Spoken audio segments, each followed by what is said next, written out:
15/7/2024 প্রাতঃমুরলি। ওম শান্তি। বাপদাদা মধুবন। বাবা বলেছে, মিঠে বাচ্চে, দেহ অভিমান হলো আসুরি ক্যারেক্টার। দেহ অভিমান কি? আসুরি ক্যারেক্টার। সেই দেহ অভিমানকে বদলে দৈবী ক্যারেক্টার্স ধারণ করো, তাহলে রাবণের জেল থেকে ছুট যায়েঙ্গে, মুক্ত হয়ে যাবে। তো দেহ অভিমান বদলে দৈবী ক্যারেক্টার্স ধারণ করো, তো রাবণের জেল থেকে মুক্ত হয়ে যাবে। প্রশ্ন: প্রত্যেক আত্মা তার পাপকর্মের সাজা কি করে ভোগ করে? তার থেকে বাঁচার সাধন কি? তো প্রত্যেক আত্মা তার পাপকর্মের সাজা কিভাবে ভোগ করে আর সেটা থেকে বাঁচার উপায় কি? উত্তর: প্রত্যেকে নিজের পাপের সাজা এক তো গর্ভজেলে ভোগ করে, আর দ্বিতীয় রাবণের জেলে অনেক প্রকারের দুঃখ ভোগ করে। বাবা আসেই তোমাদের বাচ্চাদের এই জেল থেকে ছুড়াতে। এর থেকে বাঁচার জন্য সিভিলাইজড হও। তাহলে আমাদের পাপ থেকে বাঁচার জন্য কি করতে হবে? দুঃখ থেকে বাঁচার জন্য সিভিলাইজড হতে হবে, আত্মিক দৃষ্টি। আর পাপের সাজা এক আমরা গর্ভজেলে পাই, আর দ্বিতীয় রাবণের জেলে অনেক প্রকারের দুঃখ পাই। ওম শান্তি। তো ড্রামার প্ল্যান অনুসারে বাবা বসে বোঝায়, বাবাই এসে রাবণের জেল থেকে ছাড়ায়। কারণ সবাই ক্রিমিনাল, পাপ আত্মা। সারা দুনিয়ার মানুষ ক্রিমিনাল হওয়ার কারণে রাবণের জেলে আছে। আবার যখন শরীর ছাড়ে তাও গর্ভ জেলেই যায়। এমনিতে তো আমরা রাবণের জেলেই আছি, আবার যখন শরীর ছাড়ি তারপরে আবার কোনো গর্ভে জেলেই যাই। বাবা এসে দুটো জেল থেকেই ছাড়ায়। তারপরে তোমরা আধা কল্প রাবণের জেলেও থাকবে না, আবার গর্ভ জেলেও থাকবে না। তোমরা জানো বাবা ধীরে ধীরে পুরুষার্থ অনুসারে আমাদের রাবণের জেল থেকে আর গর্ভ জেল থেকে ছাড়াচ্ছে। বাবা বলে তোমরা সবাই ক্রিমিনাল, রাবণ রাজ্যে সবাই ক্রিমিনাল, আর রাম রাজ্যে সবাই সিভিলাইজড হয়ে যাবে। কোনো ভূতের প্রবেশতা হয় না। কোথায়? রাম রাজ্যে। দেহ অহংকার এলেই আবার ভূতের প্রবেশতা হয়ে যায়। এখন তোমাদের বাচ্চাদের পুরুষার্থ করে দেহি অভিমানী হতে হবে। যখন এই রকম লক্ষ্মী নারায়ণ হয়ে যাবে তখনই তো তোমাদের দেবতা বলবে। এখন তো তোমরা ব্রাহ্মণ। রাবণের জেল থেকে ছাড়ানোর জন্যই তো বাবা এসে তোমাদের পড়ায়। আর সবার ক্যারেক্টার যে বিগড়ে গেছে সেটা শুধরাতেও থাকে। আধা কল্প ধরে ক্যারেক্টার বিগড়াতে বিগড়াতে অনেক বিগড়ে গেছে। এই সময় সবাই হলো তমপ্রধান ক্যারেক্টারের। দৈবী আর আসুরি ক্যারেক্টারের মধ্যে তো রাত দিনের পার্থক্য। বাবা বোঝায় এখন পুরুষার্থ করে দৈবী ক্যারেক্টার বানাতে হবে, তবেই তো আসুরি ক্যারেক্টার থেকে মুক্ত হবে। আসুরি ক্যারেক্টারে দেহ অভিমান হলো নাম্বার 1। দেহি অভিমানীর ক্যারেক্টার কখনো বিগড়ায় না। সারা ব্যাপারটাই ক্যারেক্টারের উপর। দেবতাদের ক্যারেক্টার কিভাবে বিগড়ে যায়? যখন থেকে বাম মার্গে যায় অর্থাৎ বিকারী হয় তখন থেকেই ক্যারেক্টার বিগড়ায়। জগন্নাথের মন্দিরে এই রকম চিত্রই তো দেখায় বাম মার্গের। এটা তো অনেক বছরের পুরানো মন্দির, ড্রেস আদি সব দেবতাদেরই আছে। দেখায় দেবতারা বাম মার্গে কী করে যায়। প্রথমে ক্রিমিনালিটি হলো এটাই যে কাম চিতায় চড়ে, তারপরে রং বদলাতে বদলাতে একদম কালো হয়ে যায়। প্রথমে গোল্ডেন এজে সম্পূর্ণ গোরা থাকে, তারপরে 2 কলা কম হয়ে যায়। ত্রেতাকে স্বর্গ বলে না, সেটা হলো সেমি স্বর্গ। বাবা বোঝায় রাবণ আসলেই তোমাদের ওপর জং চড়া শুরু হয়ে যায়। জং লাগা শুরু হয় কখন? যখন রাবণ আসে দাপর যুগ থেকে। পুরো ক্রিমিনাল তো লাস্টে হয়ে যাও, এখন 100% ক্রিমিনাল বলবে। 100% ভাইসলেস ছিলাম, আবার 100% বিশ্বাস বিকারী হয়ে যায়। এখন বাবা বলে শুধরাতে থাকো, এই রাবণের জেল অনেক বড়, সবাইকে ক্রিমিনালই বলবে, কারণ সবাই রাবণ রাজ্যে আছে না। রাম রাজ্য আর রাবণ রাজ্যের তো মানুষ জানেই না কি জিনিস। এখন তোমরা পুরুষার্থ করছো রাম রাজ্যে যাওয়ার। সম্পূর্ণ তো কেউ হয়নি এখনো, কেউ ফার্স্ট, কেউ সেকেন্ড, কেউ থার্ডে আছে। এখন বাবা পড়ায়, দৈবী গুণ ধারণ করায়। দেহ অভিমান তো সবার মধ্যে আছে। যত যত তোমরা সার্ভিসে লেগে থাকবে, তত তোমাদের দেহ অভিমান কম হতে থাকবে। সার্ভিস করলেই দেহ অভিমান কম হবে। দেহি অভিমানী বড় বড় সার্ভিস করবে, তাহলে যে দেহি অভিমানী সে বড় বড় সার্ভিস করবে। বাবা দেহি অভিমানী, তাই বাবা কত ভালো সার্ভিস করে। সবাইকে ক্রিমিনাল রাবণের জেল থেকে ছাড়িয়ে সদ্গতিতে নিয়ে যায়। সেখানে এই দুটো জেলের একটাও থাকবে না। এখানে তো ডবল জেল, একটা গর্ভ জেল, একটা রাবণের জেল। সত্যযুগে না কোর্ট হবে, না পা পাত্তা হবে, না তো রাবণের জেল হবে। রাবণের হলো বেহদের জেল। সবাই 5 বিকারের দড়িতে বাঁধা, অপরম অপার দুঃখ, দিন প্রতিদিন দুঃখ বাড়তেই থাকে। সত্যযুগকে বলা হয় গোল্ডেন এজ, ত্রেতাকে সিলভার এজ। সত্যযুগের সুখ ত্রেতায় পাওয়া যায় না, কারণ সেখানে তো আত্মার 2 কলা কম হয়ে যায়। আত্মার কলা কম হওয়ার কারণে শরীরও এরকম হয়ে যায়। তো এটা বোঝা উচিত যে বরাবর আমরা রাবণ রাজ্যে দেহ অভিমানী হয়ে যাই। এখন বাবা আসে রাবণের জেল থেকে ছাড়াতে। আধা কল্পের দেহ অভিমান বের হতে দেরি তো লাগে, টাইম লাগে, খুব মেহনত করতে হয়। তাড়াতাড়ি যে শরীর ছেড়ে গেছে সে আবার বড় হয়ে কিছু জ্ঞান নিতে পারে। যে আগে আগে শরীর ছেড়েছে তারা আবার কি জন্ম নিয়ে বড় হয়ে কিছু জ্ঞান নিতে পারে। যত দেরি হতে থাকে তাহলে তো পুরুষার্থও করতে পারবে না। যত দেরি করে এখানে যদি শরীর ছাড়ে তাহলে তো আবার জন্ম নিয়ে বড় হতে পারবে না, না তো পুরুষার্থও করতে পারবে না। কেউ যদি মারা যায় তারপরে যদি এসে পুরুষার্থ করে, তখন কখন করবে? যখন সব অর্গ্যানস বড় হবে, সমঝদার হবে, তবেই তো কিছু করতে পারবে। আর দেরি করে যারা যাবে তারা তো কিছু শিখতে পারবে না। যতটা শিখবে ততটাই, যতটা আগের জন্মে শিখেছে ততটাই শিখবে। তাই বাবা বলে তাহলে মৃত্যু তো আমাদের যে কোনো সময় হতে পারে, তাই বলছে মরার আগে পুরুষার্থ করা উচিত। যতটা পারো এই দিকে আসার চেষ্টা করো। इस तरह पाने की कोशिश जरूर करेंगे, इस हालत में बहुत आएंगे। তাই যতটা পারবে এই দিকে আসার চেষ্টা করবে সে। মানে যে শরীর ছেড়েছে জ্ঞান নিতে নিতে সে যতটা পারবে কি পরের জন্মেও সে এই জ্ঞানের দিকে আসার চেষ্টা করবে। তা বাবা বলছে এই রকম হালতে অনেকে আসবে, মানে অনেকে যারা শরীর ছেড়েছে তারা এখন জন্ম নিয়ে বড় হয়ে আবার আসবে জ্ঞান নিতে।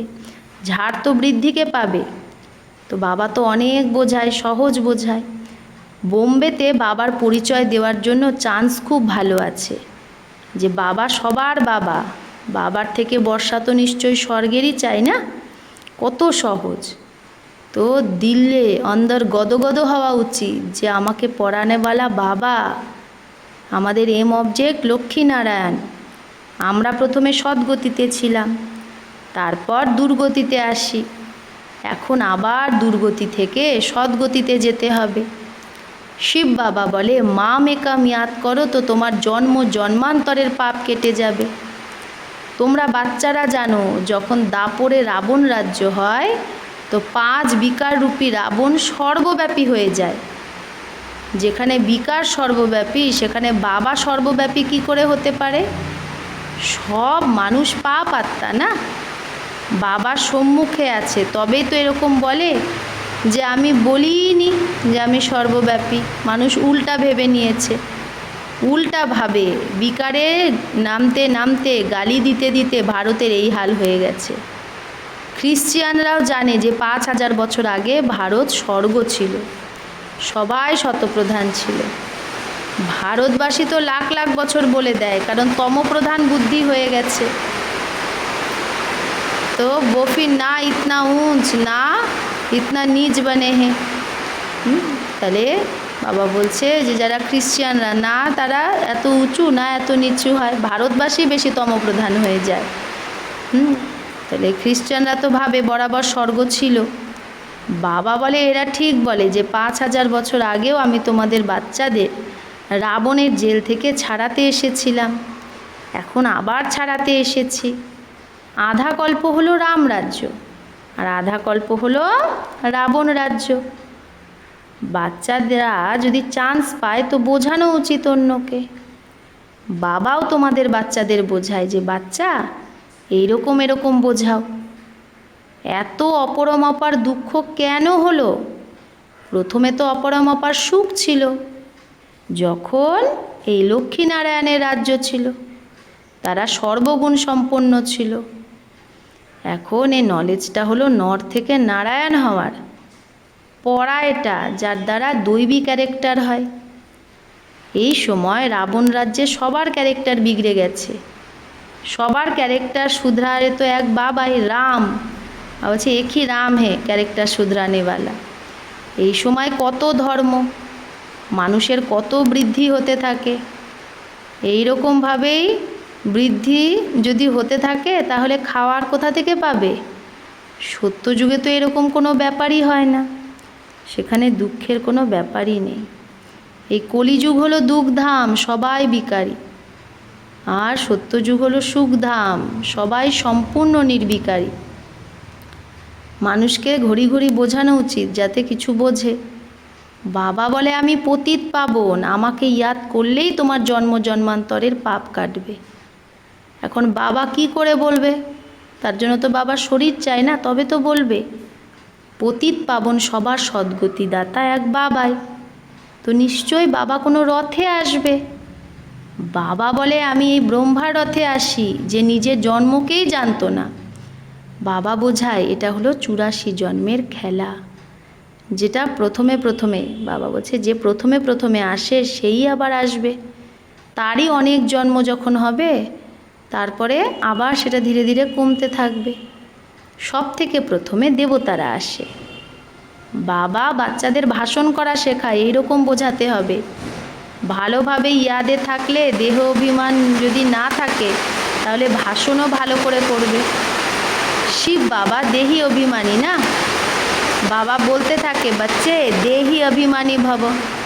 বাবা কি বলে? বাচ্চে দেহি অভিমানী ভব। কোনো বিকার যেন না থাকে, ভিতরে যেন কোনো শয়তানি না থাকে। তোমাদের কাউকে দুঃখ দেওয়া উচিত না, কারো নিন্দা করা উচিত না। তোমাদের বাচ্চাদের কখনো শোনানো কথায়, শুনি শোনাই কথায় বিশ্বাস করা উচিত না। বাবাকে জিজ্ঞেস করো যে এরকম বলে, কি ও সত্যি বলছে? তো বাবা বলে দেবে। না হলে অনেকেই আছে যারা মিথ্যা কথা বানাতে দেরি করে না, যে অমুকে না তোমার জন্য এই এই বলেছে, তাকে শুনিয়ে তাকে একদম খারাপ করে দেয়। বাবা জানে এরকম অনেক হয়, উল্টা সুল্টা কথা শুনিয়ে দিলকে একদম খারাপ করে দেয়। তাই কখনো মিথ্যা কথা শুনে ভিতরে জ্বলা উচিত না। জিজ্ঞেস করো অমুকে আমার জন্য এরকম কি বলেছে, ভিতরে সাফাই হওয়া দরকার। অনেক বাচ্চা শুনি শোনাই কথার উপর বিশ্বাস করে আপোষে দুশ্মনী রেখে দেয়, শত্রুতা হয়ে যায়। বাবা পেয়েছো তো বাবাকে জিজ্ঞেস করা উচিত না? ব্রহ্মা বাবার উপরেও অনেকের বিশ্বাস হয় না, শিব বাবাকেও ভুলে যায়। বাবা তো আসেই সবাইকে উঁচু বানাতে, ভালোবেসে বাবা সব বাচ্চাকে ওঠায়। ঈশ্বরীয় মত নেওয়া উচিত। নিশ্চয় না থাকলে জিজ্ঞেসই করবে না বাবাকে, তাহলে রেসপন্ডও পাবে না। বাবা যা বোঝায় সেটা ধারণ করা উচিত। তোমরা বাচ্চারা শ্রীমতে বিশ্বে শান্তি স্থাপন করার নিমিত্ত হয়েছ। এক বাবা ছাড়া আর কারো মতের দ্বারাই তোমরা উঁচু থেকে উঁচু হবে না। উঁচু থেকে উঁচু মত হলোই ভগবানের, যার দ্বারা মর্তবাও তোমরা কত উঁচু পাও পদ। বাবা বলে নিজের কল্যাণ করে উঁচু পদ পাও, মহারথী হও। যদি না পড়ো তাহলে কি পদ পাবে? এটা হলো কল্পান্তরের কথা। সত্যযুগে দাসদাসীরাও নাম্বার বার হয়। বাবা তো আসেই উঁচু বানাতে, কিন্তু পরে যদি না বাচ্চারা, তাহলে কি পদ পাবে? প্রজার মধ্যে উঁচু নিচু পদ হয় না, তো এটা বুদ্ধি দিয়ে বুঝতে হবে। মানুষ জানেই না যে আমরা কোথায় যাই, উপরে যায় না নিচে নামি। বাবা এসে তোমাদের বাচ্চাদের বোঝায় যে কোথায় তোমরা গোল্ডেন সিলভার এজে ছিলে, কোথায় আয়রন এজে চলে এসেছো। এই সময় তো মানুষ মানুষকে খেয়ে নেয়। এখন এই সব কথা যখন বুঝবে তবেই তো বলবে যে জ্ঞান কাকে বলে। অনেক বাচ্চা এক কান দিয়ে শুনে আরেক কান দিয়ে বের করে দেয়। ভালো ভালো সেন্টারের ভালো ভালো বাচ্চাদেরও ক্রিমিনাল আয় হয়ে যায়। ফায়দা লোকসান ইজ্জতের পরোয়া থরেই রাখে। মূল কথা হলো পবিত্রতা। এর ওপর কত ঝগড়া হয়। বাবা বলে এই কাম হলো মহাশত্রু, এর ওপর জিত পাও তবেই জগৎ জিত হবে। দেবতারা সম্পূর্ণ নির্বিকারী না, তো যত দিন যাবে তত মানুষ সব বুঝে যাবে, স্থাপনা হয়েই যাবে।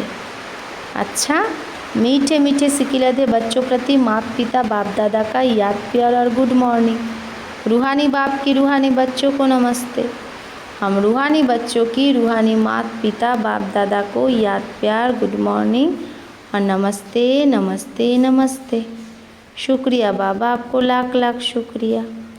धारणा 1, কখনো শুনি শুনাই কথার উপর বিশ্বাস করে নিজের স্থিতি খারাপ করা উচিত না। ভিতরে সাফাই রাখা উচিত। মিথ্যা কথা শুনে ভিতরে জ্বলা উচিত না। ঈশ্বরীয় মত নেওয়া উচিত। 2, দেহি অভিমানী হওয়ার পুরো পুরুষার্থ করতে হবে। কারো নিন্দা করা উচিত না। ফায়দা লোকসান আর ইজ্জতকে ধ্যানে রেখে ক্রিমিনাল আয়কে শেষ করতে হবে। বাবা যা শোনায় সেটা এক কান দিয়ে শুনে আর এক কান দিয়ে বের করে দিতে হবে। বরদান, ত্রিকালদর্শী সিটে সেট হয়ে প্রত্যেক কর্ম যে করে সেই শক্তিশালী আত্মা ভব। তো ত্রিকালদর্শী সিটে সেট হয়ে প্রত্যেক কর্ম যে করে সেই শক্তিশালী আত্মা ভব। যে বাচ্চা ত্রিকালদর্শী সিটে সেট হয়ে প্রত্যেক সময় প্রত্যেক কর্ম করে, সে জানে যে কথা তো অনেক আসবে, হবেই, চাহে নিজের দ্বারা হোক চাহে অন্যের দ্বারা হোক, চাহে মায়া বা প্রকৃতির দ্বারা, সব প্রকার থেকে পরিস্থিতি আসবে, আসতেই হবে। কিন্তু স্বস্থিতি শক্তিশালী যদি হয় তো পরস্থিতি বা পরিস্থিতি তার সামনে কিচ্ছু না। শুধু প্রত্যেক কর্ম করার আগে তার আদি মধ্য অন্ত 3 কালকে চেক করে বুঝে তারপরে কিছু করো, তাহলে শক্তিশালী হয়ে পরিস্থিতি থেকে পার করে নেবে। স্লোগান, সর্বশক্তি বা জ্ঞান সম্পন্ন হওয়াই সঙ্গম যুগের প্রারব্ধ। তাহলে সঙ্গম যুগের প্রারব্ধ কি? সর্বশক্তি বা জ্ঞান সম্পন্ন হওয়াই হলো সঙ্গম যুগের প্রারব্ধ। যদি আমরা সর্বশক্তি সম্পন্ন জ্ঞান সম্পন্ন হই, এটাই আমাদের সঙ্গম যুগের প্রারব্ধ। আচ্ছা, ওম শান্তি।